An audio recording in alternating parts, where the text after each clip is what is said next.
warahmatullahi Mohon wabarakatuh. maaf mengganggu Bapak Ya, sehat. alhamdulillah, alhamdulillah, alhamdulillah.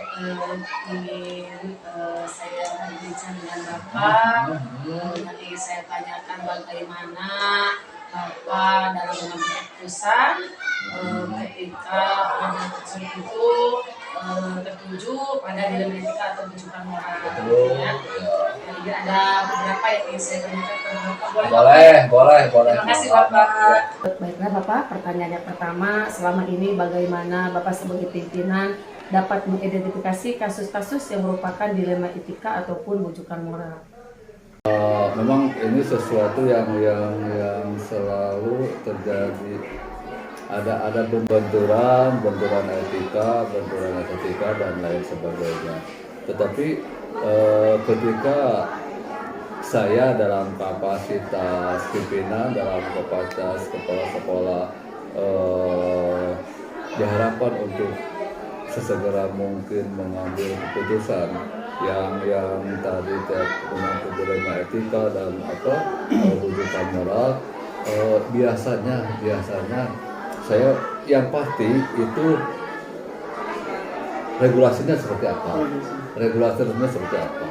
Nah, kalaupun di regulasi resmi itu samar, tidak jelas, tidak tersirat, itu biasanya kami mengambil kearifan lokal yang berlaku di masyarakat itu seperti apa, gitu ya.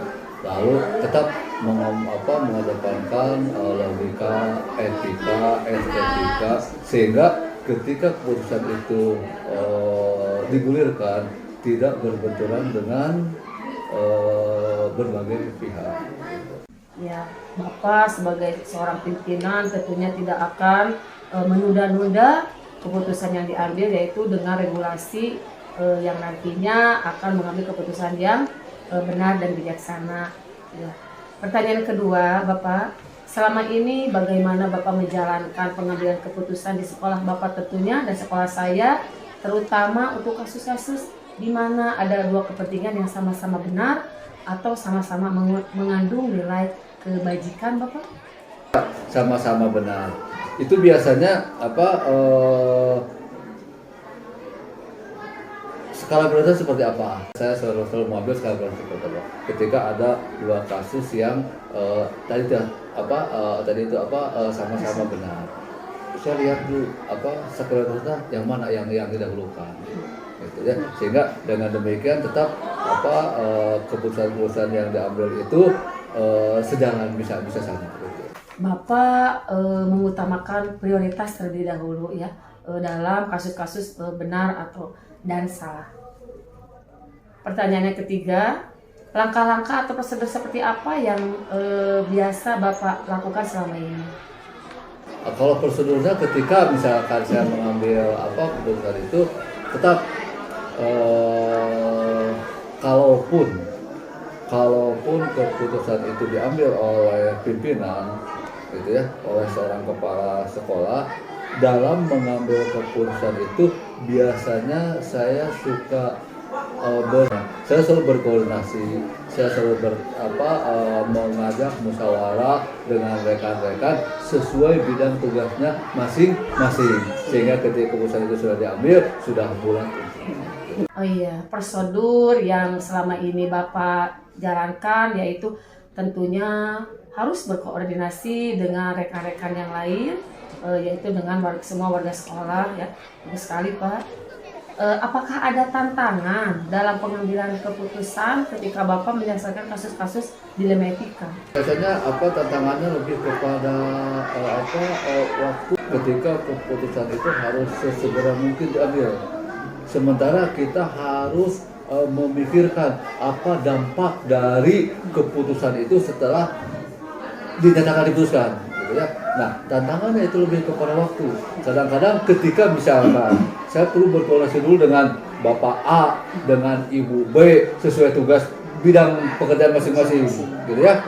Itu setelah ada masukan, saya juga selalu memikirkan kembali baik buruknya, gitu ya, dan itu selalu berpacu dengan waktu, harus segera mungkin gitu ya, harus segera mungkin keputusan itu diambil, tapi dengan dengan tepat sasaran kalau seperti itu.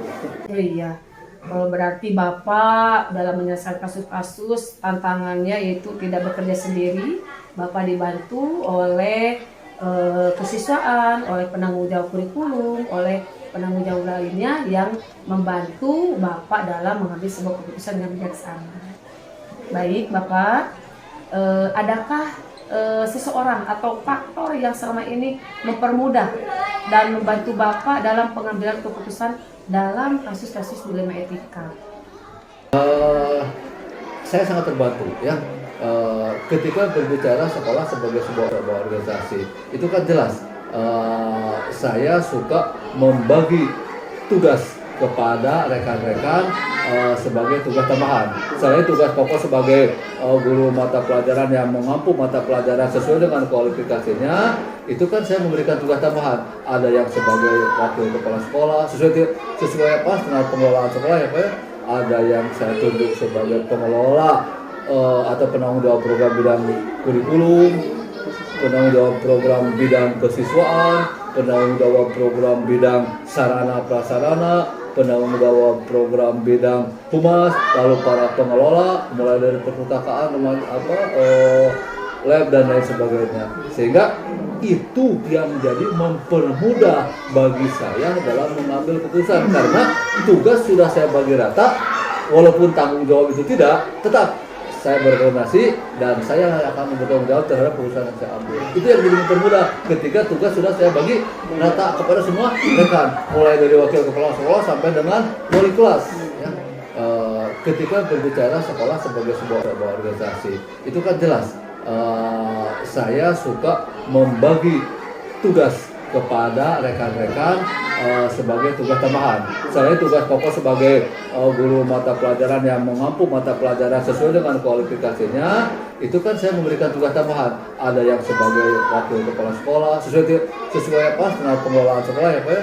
Ada yang saya tunjuk sebagai pengelola atau penanggung jawab program bidang kurikulum, penanggung jawab program bidang kesiswaan, penanggung jawab program bidang sarana prasarana, penanggung jawab program bidang humas, lalu para pengelola mulai dari perpustakaan, lab dan lain sebagainya. Sehingga itu yang menjadi mempermudah bagi saya dalam mengambil keputusan, karena tugas sudah saya bagi rata, walaupun tanggung jawab itu tidak, tetap saya berkoordinasi dan saya akan bertanggung jawab terhadap perusahaan yang saya ambil. Itu yang jadi mempermudah ketika tugas sudah saya bagi rata kepada semua rekan, mulai dari wakil kepala sekolah sampai dengan wali kelas. Yang tadi Bapak katakan bahwa Bapak tidak akan menunda-nunda kasus, yaitu harus sesegera mungkin diselesaikan, ya, yaitu tentunya dengan musyawarah dengan guru-guru. Pertanyaan selanjutnya, apakah Bapak memiliki sebuah jadwal dalam menyelesaikan kasus dilema etika, atau Bapak langsung menyelesaikannya di tempat, atau memiliki sebuah jadwal dalam bentuk atau prosedur seperti apa yang Bapak jalankan dalam mengambil sebuah keputusan? Saya berusaha untuk keluar terhadap berbagai permasalahan yang muncul, baik itu permasalahan di bidang kesiswaan ataupun permasalahan di bidang kepegawaian atau permasalahan apapun. Saya selalu responsif terhadap berbagai permasalahan yang muncul. Karena tadi itu, ya, kalau kita menunda saja, kita kan tidak bisa menerawang apa yang akan terjadi besok. Jadi saya selalu responsif untuk mengambil keputusan, walaupun itu tadi berbenturan dengan dilema etika atau dudukan moral. Saya selalu secepatnya untuk secepatnya mengambil keputusan. Kira-kira seperti itu. Karena kalau misalkan saya menunda saja, terhadap satu permasalahan yang muncul, itu kan belum tentu besok lusa tidak ada masalah. Yang harus segera. Jadi saya selalu responsif. Pertanyaan terakhir Bapak, dari semua hal yang disampaikan, pembelajaran apa yang bisa Bapak ambil dari keputusan dilema etika? Lebih kepada pembelajaran yang bersifat religius ya, gitu ya. Tetap bagi saya dalam bekerja, bagi saya dalam melaksanakan tugas. Tapi mohon maaf nih, selalu saya nyata ibadah itu. Yang pertama surat At-Taubah. Setiap saya berangkat dari rumah, saya awal dengan kata mohon maaf tapi saya tidak bermaksud soalnya betul. Saya selalu awali dengan kata basmalah, ya, dan saya niatkan ibadah. Itu yang apa tadi itu apa manfaat itu ya, gitu. Dan ketika rekan-rekan istilahnya itu memahami atau respon terhadap apa yang saya minta, itu sudah lebih dari cukup. Pelajaran yang saya dapatkan itu diantaranya adalah oh iya, ketika ada musyawarah, ketika ada mufakat dari kebersamaan, pada akhirnya keputusan diambil, semua rekan juga akan bertanggung jawab kepada saya. Toh pada akhirnya saya akan bertanggung jawab secara keseluruhan. Jadi ketika ada musyawarah, ada mufakat, walaupun tadi berbenturan dengan dilema etika, berbenturan dengan rujukan moral dan lain sebagainya, ketika ada musyawarah, ketika ada mufakat, muncul kebersamaan. Dan rekan-rekan juga ketika diajak musyawarah, dia punya rasa tanggung jawab langsung kepada saya, walaupun pada akhirnya tanggung jawab itu mutlak menjadi bagian dari saya. Saya belajar sepanjang hayat, dimanapun juga itu adalah kelas kita, siapapun juga itu adalah guru kita, gitu ya. Kita kembangkan seperti itu, tidak ada istilahnya itu sesuatu yang instan, semuanya berproses. Tapi sekali lagi mohon maaf dengan sangat, karena kita rekan sejawat dan kewajiban saya untuk saling mengingatkan, mari kita kalau boleh saya mengajak, mari kita niatkan itu sebagai sebuah ibadah. Gitu. Kalaupun ada upah yang kita peroleh dari keringat kita, hal itu tidak lebih dari sebuah akibat. Gitu.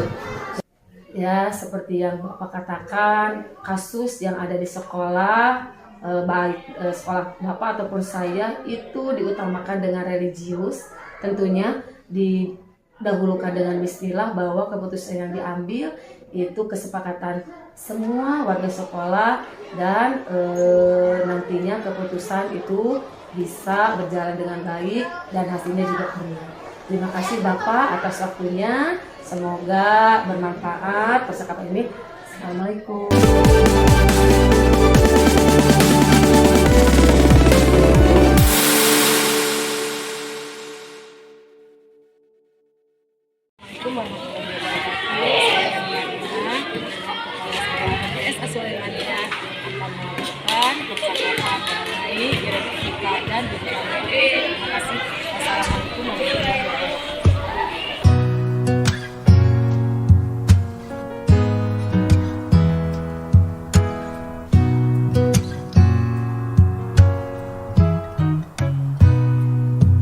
When I find myself in times of trouble, Mother Mary comes to me, speaking words of wisdom, let it be. And in my arms